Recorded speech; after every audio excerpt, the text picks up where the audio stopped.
کہ مشکات کی روایت ہے کہ نبی کریم صلی اللہ علیہ وسلم ایک رات اپنے کاشان اقدس سے نکلے تاکہ صحابہ کرام کے معاملات پر مطلع ہوں کہ وہ کیا کر رہے ہیں، کیا کیا عبادت اختیار کر رہے ہیں۔ شارحین نے یہ بیان فرمایا کہ مقصود نبوی صلی اللہ علیہ وسلم یا مقصود نبی یہی تھا۔ جب آپ باہر نکلے آپ نے ملاحظہ فرمایا مسجد میں تشریف لائے کہ ابو بکر صدیق رضی اللہ تعالی عنہ نماز پڑھ رہے تھے اور بہت آہستہ قرات کر رہے تھے،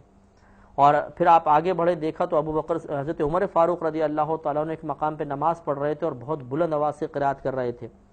آپ تشریف لے آئے، جب صبح ہوئی تو آپ نے اپنے دونوں صحابہ کو بلایا اور پوچھا کہ اے عمر تم اتنی بلند آواز سے قرات کیوں کر رہے تھے؟ تو عرض کی یا رسول اللہ صلی اللہ علیہ وسلم اس لیے تاکہ میں شیطان کو دور کر رہا تھا اور سوتوں کو جگا رہا تھا۔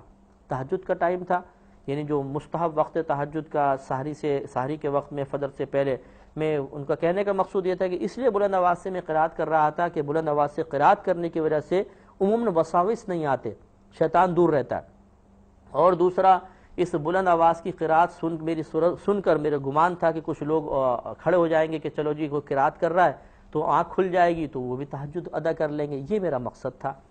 نبی کریم صلی اللہ علیہ وسلم نے حضرت ابو بکر صدیق رضی اللہ تعالی عنہ سے پوچھا کہ آپ اتنی پست آواز میں تلاوت کیوں کر رہے تھے؟ عرض کی یا رسول اللہ صلی اللہ علیہ وسلم جس کو میں سنانا چاہتا تھا وہ پست آواز بھی سننے پر قادر ہے، یعنی میں نے بلند آواز کو ضروری محسوس نہیں کیا، میں آہستہ بھی قرات کر رہا تھا تو میرا رب اس کو سن رہا تھا، تو خشوع و خضوع اسی سے مجھے حاصل ہو رہا تھا تو میں آہستہ کر رہا تھا۔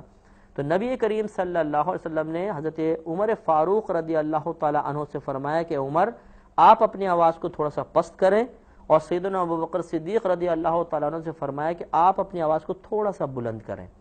تو کتنی نفیس نبی کریم نے تعلیم دی کہ بہت زیادہ بلند آواز سے پڑھنا یہ بھی مناسب نہیں ہے، اللہ تعالیٰ کو یہ اتنا بلند آواز سے پڑھنا بھی محبوب نہیں، اور بہت پست کرنا یہ بھی اللہ کے نزدیک ایسا پسندیدہ فعل نہیں ہے، لہٰذا آپ تھوڑا سا بڑھائیے اور آپ اپنی آواز کو تھوڑا پست کیجئے اور اس کو درجہ اعتدال میں لے آئیں۔ تو یہ بھی روایات ہمیں پڑھنی چاہیے، ان کا بھی مطالعہ کرنا چاہیے، اور پھر اپنا محاسبہ کر کے غور کرنا چاہیے کہ کیا ہم قرات میں، ہم قرآن پاک کی تلاوت میں، اذکار الہیہ میں، دعا میں جو آواز ہم نکالتے ہیں اس میں کس درجے تک ہماری آوازیں ہوتی ہیں، اس پر توجہ کرنا ضروری ہے۔